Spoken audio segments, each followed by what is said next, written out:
Teman-teman, gue nggak ngerti apa yang sedang terjadi ya, tetapi dunia industri perserikatan perpajakan sedang tidak baik-baik saja dan sedang banyak orang yang pengen berlomba-lomba untuk mengkritik DJP ya. Bahkan Justinus pengen mengkritik DJP ya.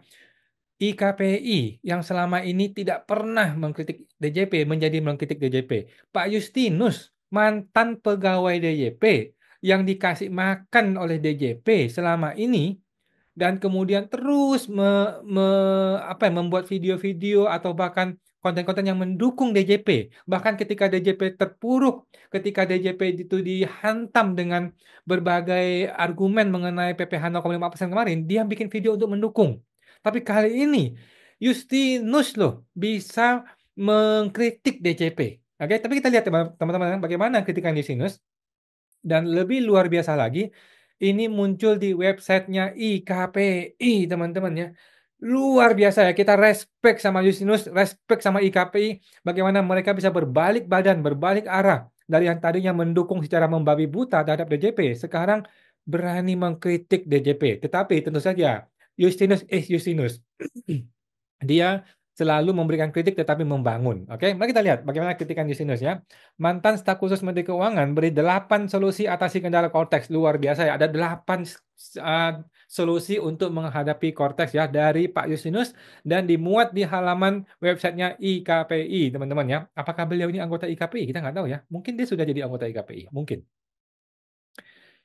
Mantan staf khusus Menteri Keuangan Pak Justinus Prastowo yang menyarankan agar DJP segera memberikan solusi praktis. Gila loh. Berani loh dia loh menunjuk DJP, menunjuk hidungnya Sri Mulyani loh, memberikan solusi praktis untuk mengatasi berbagai permasalahan yang muncul pasca peluncuran Cortex ya.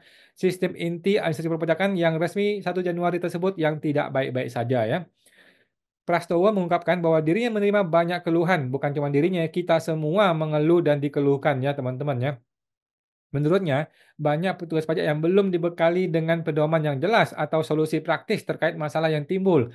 Sebagai respon, Prastowo memberikan 8 solusi untuk DJP agar masalah yang dihadapi oleh para pengguna Kotes dapat segera teratasi. Luar biasa ya. Jadi gua rasa angin sedang berbalik arah, angin sedang tidak berada di pundaknya Dwi Astuti atau Suryo Utomo ataupun Sri Mulyani karena bahkan orang-orang terdekat dia pun sudah mulai menjauh. Jangan-jangan mereka mau ditendang nih orang-orang ini ya. Kita tidak tahu ya.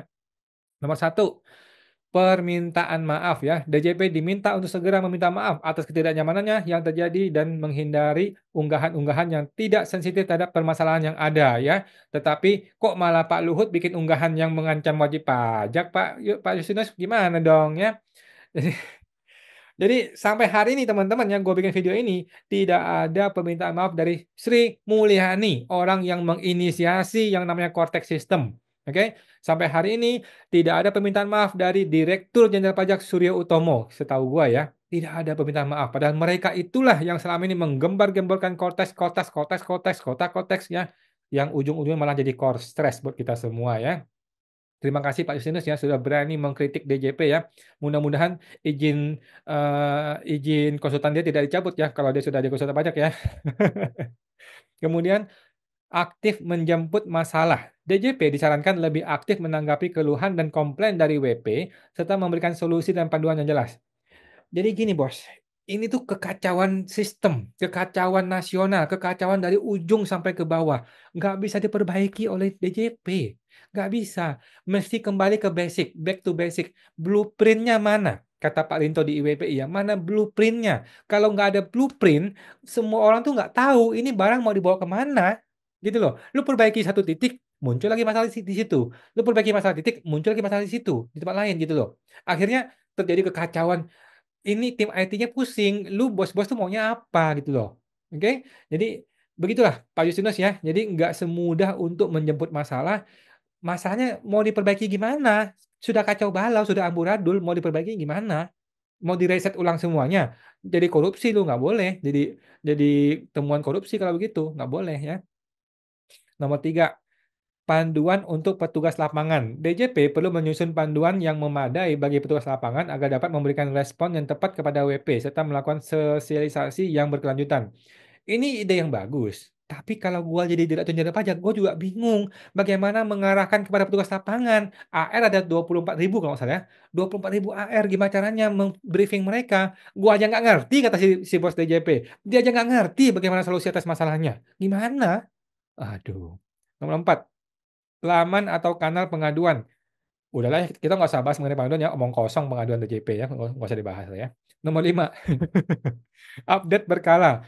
DJP sebaiknya memberikan update secara berkala mengenai penanganan masalah yang ada kepada wajib pajak ya, termasuk melalui konsultan atau akuntan. Konsultan tidak dipanggil untuk ngurusin diskusi publik untuk Cortex. DJP malah mengundang para perusahaan-perusahaan besar tapi tidak mengundang IKPI, tidak mengundang konsultan pajak. Konsultan akuntan tidak pernah dilibatkan, Pak, dalam urusan-urusan kebijakan pemerintah di DJP. Mau jadi apa, Pak? Mantan pegawai Anda, Pak? Mantan kantor lu tuh, Pak? Bagaimana, Pak? Bagaimana lu bisa mengupdate secara berkala kalau lu tidak bisa mengetahui inti masalahnya?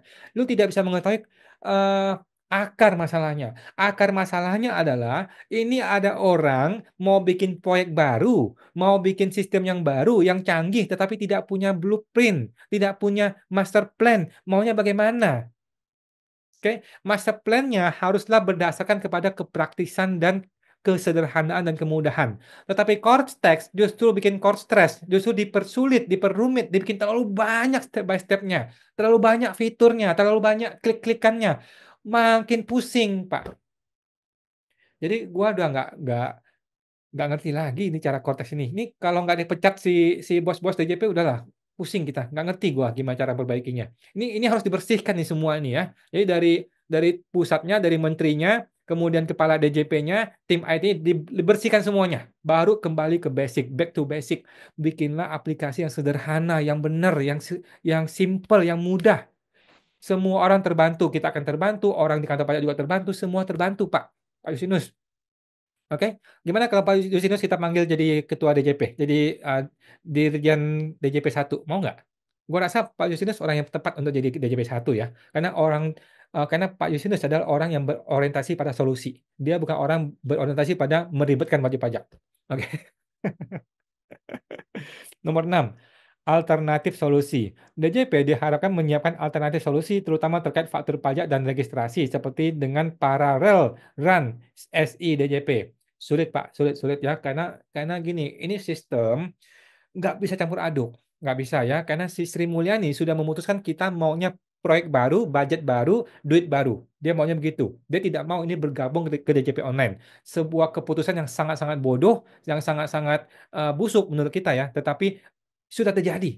Sudah terjadi. Tidak mungkin sistem itu dikembalikan ke DJP online. Mau dibuang kemana itu mukanya Sri Mulyani kalau lu kembali ke DJP online ya. Lagi pula, kalau lu begitu, maka akan terjadi potensi korupsi. Akan dianggap kontes ini proyek gagal, sehingga potensi korupsi. Masuk penjara semuanya. Nggak mungkin dong, nggak mau mereka ya. Jadi, solusi ini menurut gua solusi yang tidak mungkin dilakukan. Nomor 7, skenario keadaan kahar. DJP perlu mempersiapkan skenario untuk mengantisipasi terjadi sanksi administratif yang bukan disebabkan oleh kesalahan wajib pajak atau petugas. Sudah, Pak, sudah. DJP sudah bikin keputusan, keterangan tertulis bahwa, atau per nomor 1 kalau nggak salah ya, bahwa kesalahan yang bukan dari wajib pajak itu tidak kena denda, tidak kena sanksi. Pertanyaan gua, dasar hukumnya apa, Pak? Dasar hukumnya apa? Yang kedua, kalau kita yang salah, Pak, kalau kita nih kan Pak Yusuf kan sekarang sudah jadi orang biasa ya, seperti kita ya. Kita kalau salah boleh nggak minta maaf doang? Waduh, Pak, gimana, Pak? Jadi situasi kahar ini harus diselesaikan dengan membabat habis itu orang-orang yang bikin keputusan pada awalnya, yang membuat proyek ini dari awal.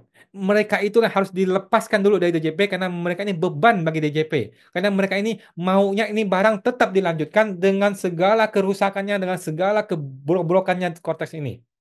Berani nggak Pak Prabowo melibas orang-orang ini? Gue rasa tidak berani ya, tidak berani. Bisa kacau balau negara ini kalau begitu ya. Nomor 8, sikap berlarasa dan tanggung jawab. DJP perlu menunjukkan sikap berlarasa, bertanggung jawab, dan memegang kendali penuh dalam menyelesaikan masalah dengan pendekatan top down. Oke, baru saja kita berupaya solusi yang baik untuk PPN 12%. Semoga Cortex juga dapat diatasi dengan baik, kata Pak Prabowo dalam akun teksnya ya, akun X-nya ya. Oke, Jadi menurut gua Pak Justinus Prastowo ini orang yang tepat untuk menjadi, menggantikan Sri Mulyani sebagai Menteri Keuangan ataupun menggantikan Surya Utomo sebagai DJP 1. Kenapa? Karena Justinus bukan orang yang punya mindset menghantam orang. Mindset Justinus adalah solution minded. Dia mencari solusi atas masalah. Kalau perlu kita labrak aturan, tetapi kita memperbaiki masalah. Nah, seringkali ya teman-teman ya sudah melihat ya bagaimana cara kerja Pak Justinus di mana kalau masalah muncul dia selalu berusaha menyelesaikan tanpa pakai palu gitu ya, tanpa pakai kekerasan gitu ya. Cuman sayangnya harus nunggu no viral no justice dulu ya, kalau nggak viral dia nggak bantuin gitu. Jadi anyway, kembali lagi kita berpendapat ya bahwa angin sedang sedang berbalik arah. Angin sedang tidak baik-baik saja kepada DJP, angin sedang meniup kencang kepada DJP ya. Bahkan kalau salah-salah dikit bisa ketendang itu DJP 1 ya. Bahkan Sri Mulyani bisa ketendang ya. Dan memang sudah saatnya menurut gue ya orang-orang yang nggak beres harus dibersihkan dari lingkungan Kementerian Keuangan termasuk DJP supaya orang-orang yang benar bisa masuk ke DJP. Orang-orang seperti siapa? Seperti Pak Justinus ya. Seperti Pak Justinus ya, orang-orang yang berorientasi pada solusi. Coba gua beri taruhan teman-teman ya.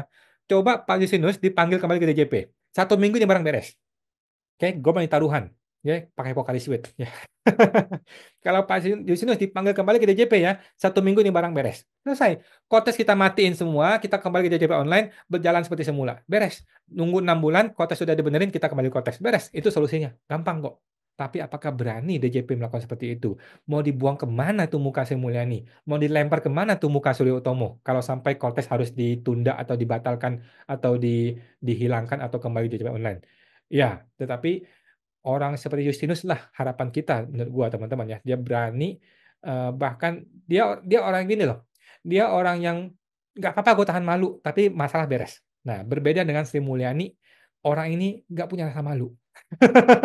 Yang penting jalan terus, hajar terus. Pokoknya kalau salah, ya udah kita kita kasih solusinya, kita kasih keterangan tertulis, kita kasih kita kasih pengumuman aja deh. Tapi jalan terus, yang sudah error jalan terus, yang bug ini jalan terus. Ya itu pola pikirnya Sri Mulyani ya. Mudah-mudahan bisa sadar ya beliau ini ya. Itu teman-teman ya, semoga terbantu. Sampai jumpa lagi.